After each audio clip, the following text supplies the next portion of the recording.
Good afternoon, ladies and gentlemen. Welcome to the special press conference organized by the People's Progressive Party. With me here is former President and Executive Committee member of the party, Comrade Bharrat Jagdeo. He will be making an opening statement, after which we will be taking questions. Thank you, Zulfi, and thank you for coming today. I guess I don't turn up much to press conferences, so I'm very pleased that so many of you are here. Since I had my last press conference here, it has been an interesting week, and I expected some attention to be given to what I said, but I didn't realize that so much of the top brass in the APNU AFC coalition would have paid that much attention to what I said.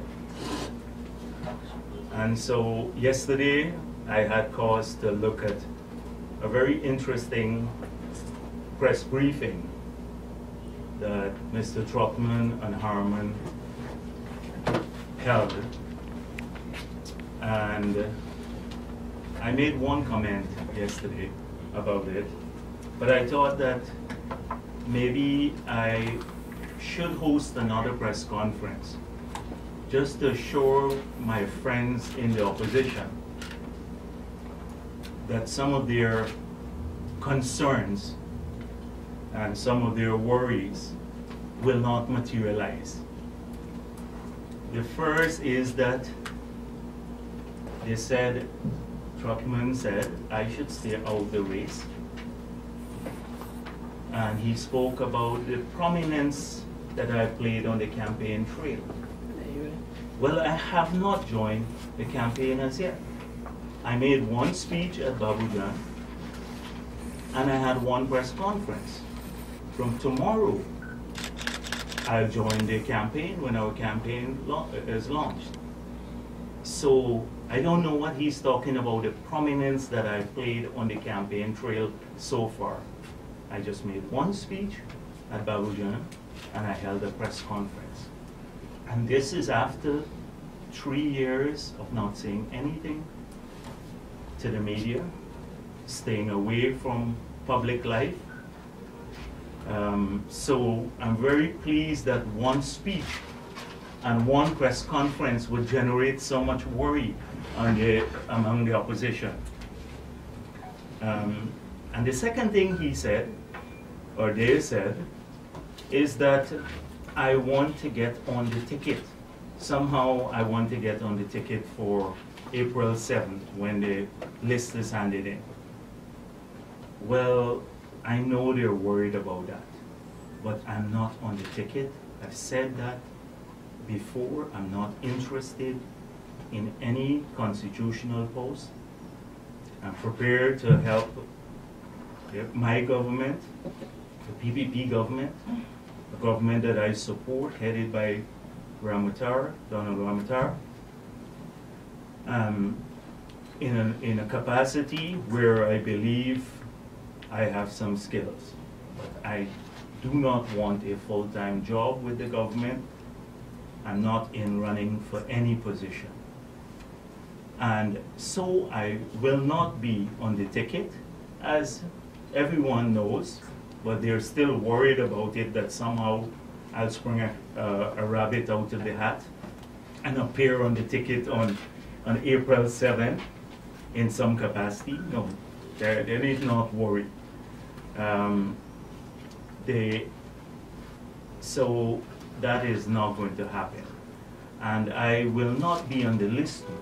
The last time, I did not go on the list because I have no intention of going into Parliament.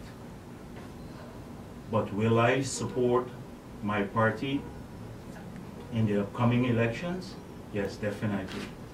And will I be on the campaign trail? Yes. And I don't think it's Trotman or Harman who will determine whether I will be on the campaign trail or not. It's the executive of the People's Progressive Party, and they've already made that decision. They've asked me to be part of the campaign trail. And we are one ticket. Donald Ramatar is the presidential candidate, Elizabeth Harper, the prime ministerial candidate. The PPP is contesting the elections. I'm supporting that ticket. So they're worried about prominence on the campaign trail. I don't know where it's coming from because I have not joined the campaign trail as yet.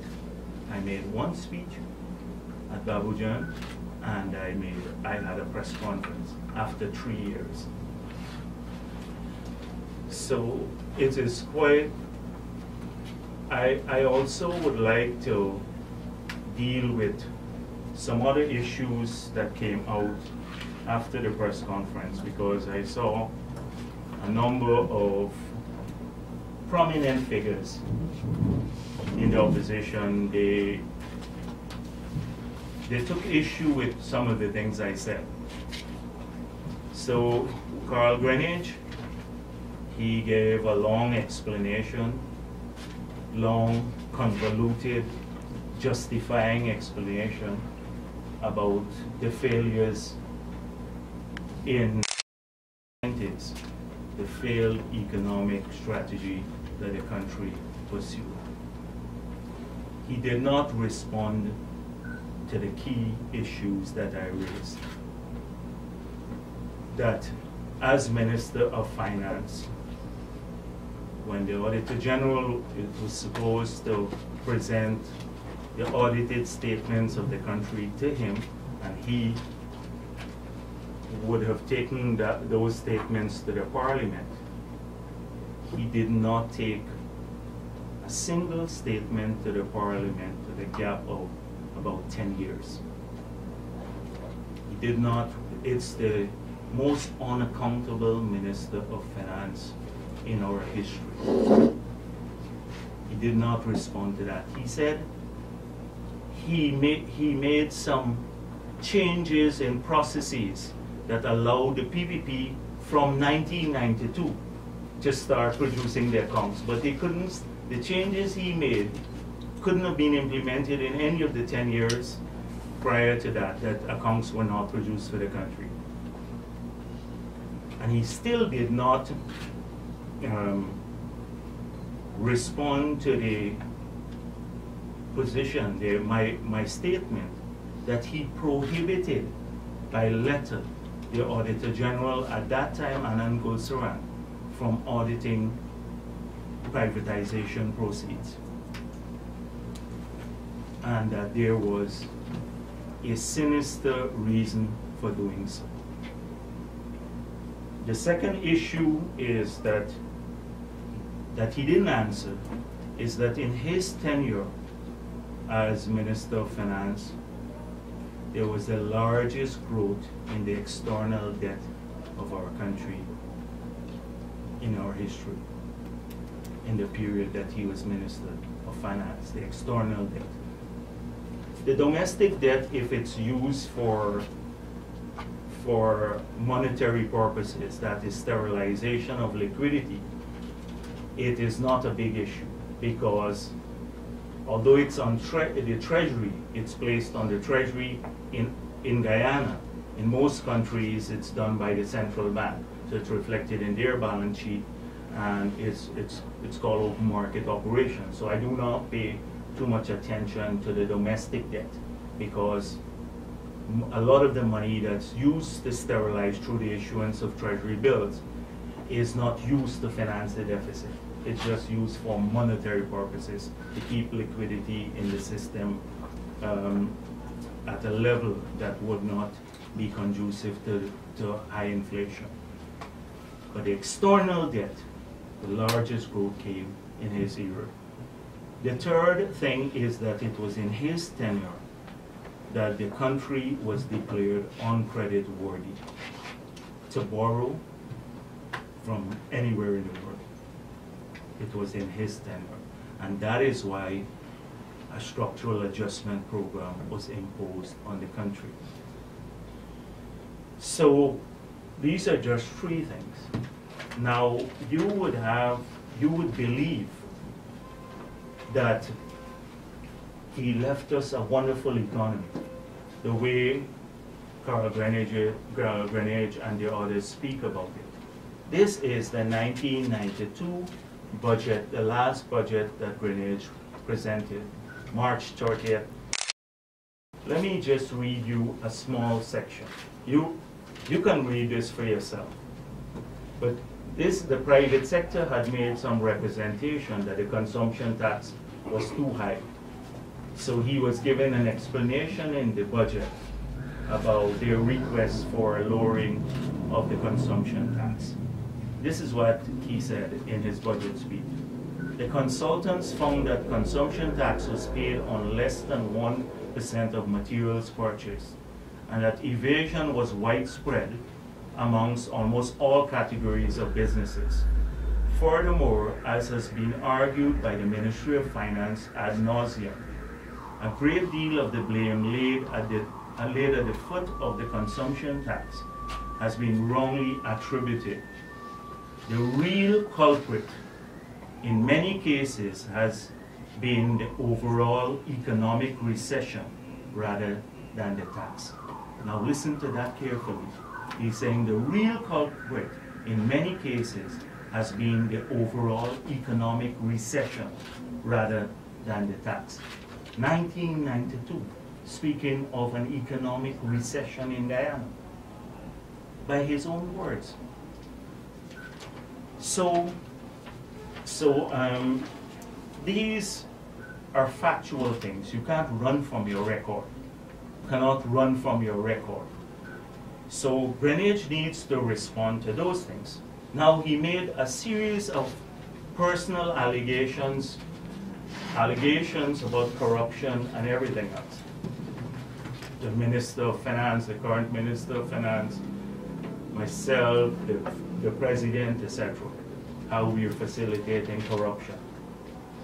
Well, here I only have 2 copies of this. This is a document, a transport. It's dated January 25th, 1993, 4 months after the government had changed. And the transport was issued to Minister of Government Carl Greenidge, a transport for a house in Bel Air Gardens,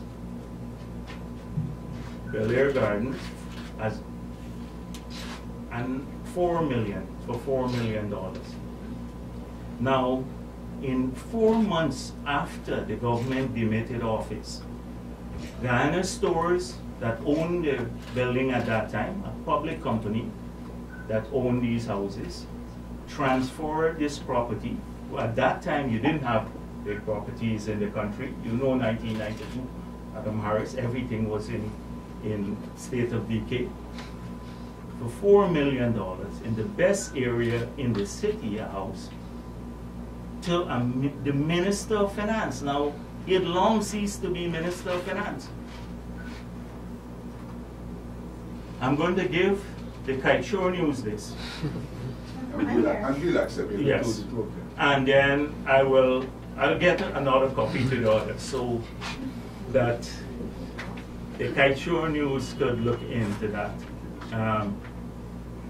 Now, I keep saying that people who have a history, I don't like going back to the past, but Greenidge is contesting to be the Minister of Finance if they win power. If they win the government, Greenidge will be the Minister of Finance. Granger talks about investigating corruption. Maybe he should start with this. He should start with this. So here is a factual basis. I'm not just making an allegation. I'm giving you a document. I would love if they do the same when they make allegations of corruption about us. But as I said before, if you are coming to the people and asking for their votes, then you can't run from your record. You can't run from your record. And so And then last week, I stayed quiet. I allowed him to talk a lot, but he talked about a whole range of extraneous issues without coming to the core issues that I raised.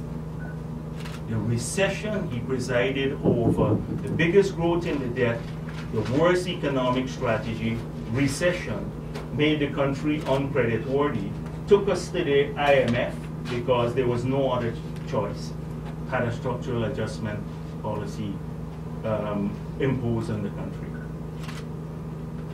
So I move on to maybe some of the others who've spoken. The next person who spoke a bit about what I said is Nagamoto. And Nagamoto is still, there are just a few things I have to say about Nagamoto. That he still needs to explain to people his lack of principle,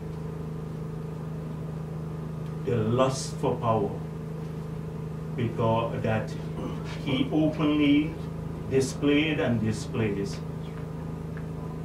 when, and I gave explanations before, I don't want to repeat those explanations. He left the PPP only after losing the bid to be our presidential candidate. He wanted to be president at any cost. They tried through the AFC, couldn't do it. He had to now settle for a prime ministerial position. It's a power lust. But there isn't much to speak about Nagamoto because he does not deal with policies. He makes good rah-rah speeches, nice speeches. But when I examine what I could really rebut, he didn't say anything much. So I find it very hard to deal with somebody who doesn't speak about policies. It's very difficult. But his and the lack of principle deal with standing on the same platform with a person that is so divorced from reality and then turning a blind eye to it, as he done in Granger's case. So I'm not going to talk much about Nagamoto. I'll probably deal with Nagamoto a little bit more in the way that we best know how, not the platform and on the rally platform, not at a press conference, at a rally platform. That is where you deal with the Nagamoto type because he loves to make these rah-rah speeches, meaningless rah-rah speeches. Now, Granger, on the other hand, made a lot of policy pronouncements. But his policy pronouncements gave me a lot of reasons to worry. Because as I said before, he is from another era. So he cannot connect. Maybe we can wait until the music set passes. So Granger, first of all, spoke about the list. And clearly, every right-thinking Guyanese must be saying, what's wrong with Granger? You've had so many years and so many cycles of continuous registration to challenge the integrity of the voters list. You did not lose. You have 3 members on the Elections Commission who represent your interests. You did not challenge through them the integrity of the list. There are claims and objections you did, that we pursued not once but several times in the process of continuous registration. you didn't challenge the integrity of the list. So why are you doing it now, at this stage? There must be an ulterior motive. And my feeling is that the motive is fear. Fear of losing and trying, as we know in the past, the PNC is often done, trying to make excuses already for that failure. Because I cannot think of any other rational explanation why he would not have raised this issue over the past three years. In fact, with so many occasions. In fact, when the PPP had raised some concerns about the integrity, not the integrity, about some elements in the list, we were criticized by the APNU for saying that we wanted to delay elections. That is why we were raising these issues about the list. And I was pleased at that time that GCOM defended the list. And I hope that GCOM will defend the list just as vigorously as they did when we had raised some concerns about the list, that they will defend the list with the same vigor. Because if we allow this to slide, this is dangerous. These are dangerous grounds. And my fear is the only reason that it's being raised now, it's almost a preemptive strike about what could be a potential outcome. And the outcome would be the loss of the elections. So you have something else to blame for losing the elections. This is very dangerous. And what is even more dangerous is Granger's mindset. He said, when we win the elections, this was in New York, he said, when we win the elections, we will sit down, the AFC and APNU, and decide what to do about the list. Now, that is how it used to be in the past. When the government decided what to do about the list, that's no longer the case. GCOM, an independent organization where they have 3 representatives, and we have 3, they decide about the list, not APNU and AFC. That used to be in the distant past, when the Ministry of Home Affairs, I think at that time, used to prepare the list. And interestingly, last night again, I watched the Trail of the Vanishing Voters, which is on YouTube, because I was thinking about how could Granger be so far divorced from reality as not to recognize there were rigged elections. And then I found that they were very creative, the PNC at that time, that the name Harry Potter might have come from that era. They had a fake name, Harry Potter, on the list. This was in the 60s. And a fake address, the people went and looked for it. There's a British television crew and couldn't find the place. But there was this name, Harry Potter, and so Mary Rowling, when she wrote her book, the Harry Potter series, must have been thinking about the creativity of the PNC in rigging elections, and chose the name Harry Potter from there. But it's serious business. It is serious business. So when he says something like that, it shows that he's far divorced from reality again. No party can decide on what happens with the list. Very, very far from reality. The second thing that he said, policy-wise, is that we're giving away the country to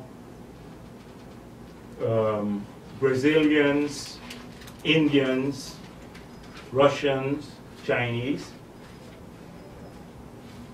That he said that in London and some other places. Then they go to New York and they go to the Queens community and they drop the Indian from it, so we're giving away the country to Chinese, Russians, and Brazilians. They drop the Indian bit because the people who live in Queens are predominantly Indo-Guyanese. And how they're going to change all of this? Well, it's very interesting because today's world has changed. I noticed they didn't complain about the many Canadian companies that are in the mining sector, the many oil companies that have Western origin. There are some Western companies that are in some of the other resource-based sectors. So it meant clearly that they're hostile to people who are not, if you are not Canadian or British or Australian, because we have many of those companies in the mining sector, then you have to be singled out for special treatment, and the treatment is leave the country. Now, this is far divorced from reality again. China's reserve is $3 trillion, over $3 trillion. The United States of America sells significant percentage of its treasury bills to China. They look for investment from China in the US. Chinese companies are all around the world. People go out to look for investments. We want to chase them away from here. So when we chase them, we should also not have them fund a mile, and I'm going to come to a mile in a minute, because we don't want Chinese money here too.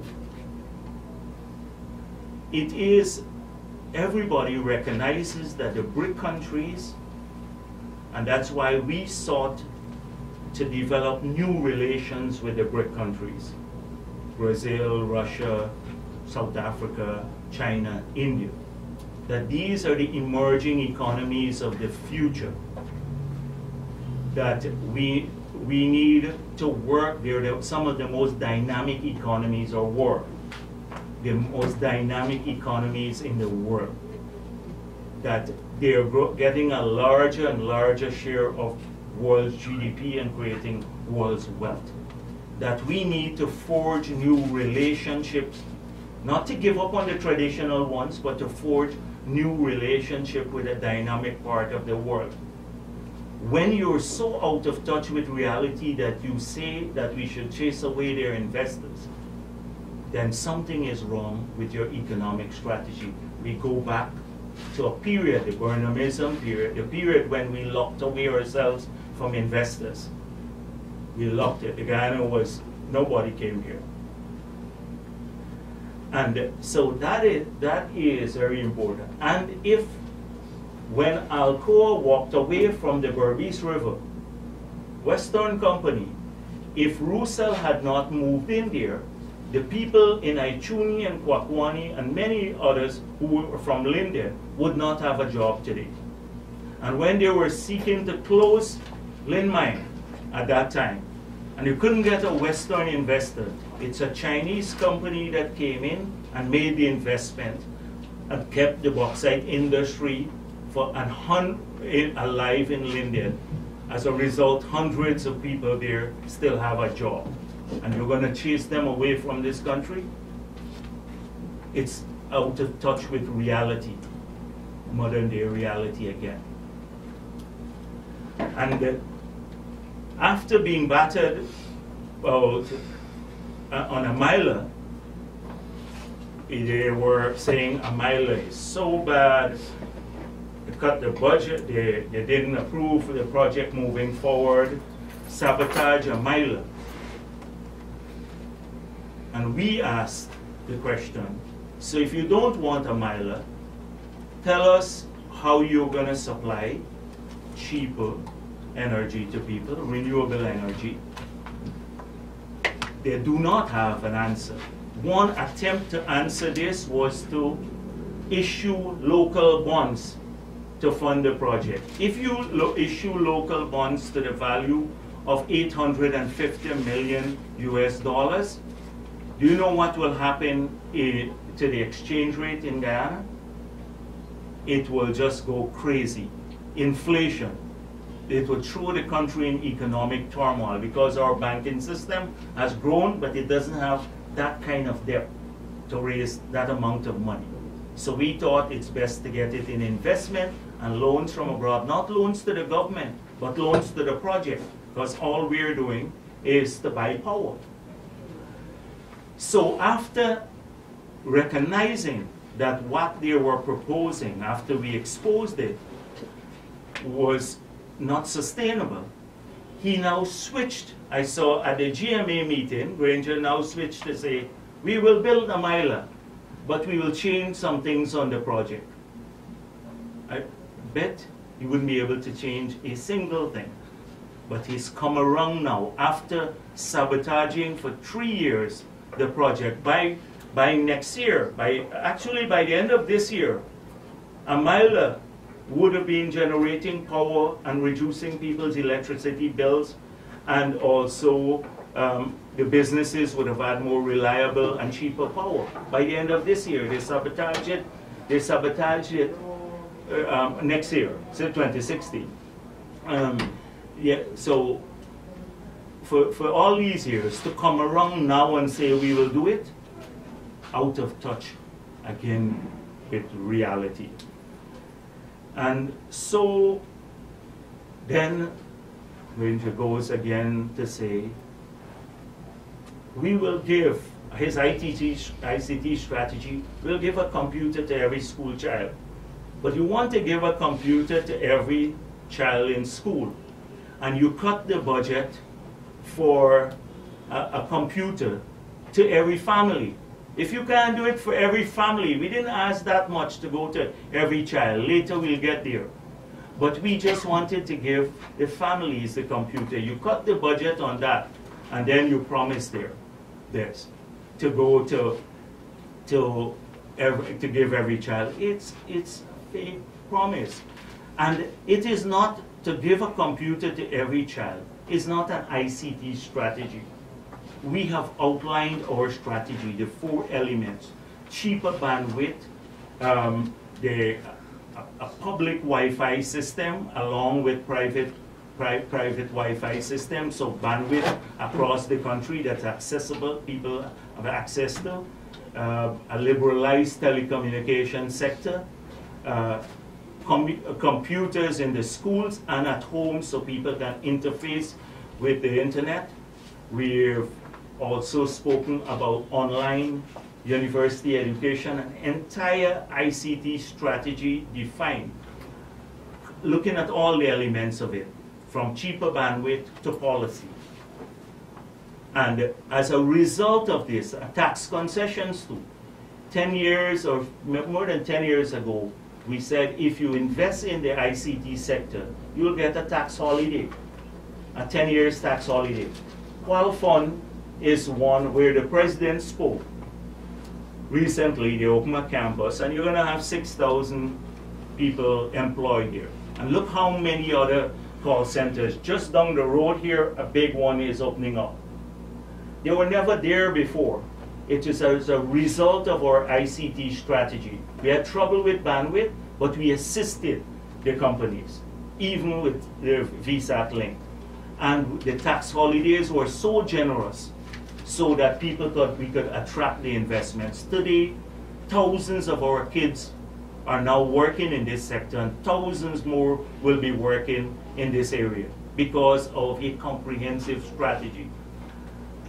Computerization and ICT is not about just giving every child a computer. If their families can't afford to pay the internet charges, that they connect with the internet, so that they can connect with the internet. The computer alone doesn't matter. It's a comprehensive strategy. So again, far divorced from reality, a hodgepodge of things that sound well on the platform, but when you think them through, they really don't mean much. Now, there are a couple of other issues. Maybe we finish with two issues. One is that Sunday,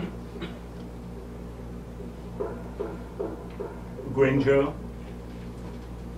will go with Nagamoto to win. They have their rally there. Granger has been on the record that there were no rigged elections in Guyana. The CIA website, if you check it on Guyana, says there are rigged elections. Every foreign government believes this. Caribbean Council of Churches believe this.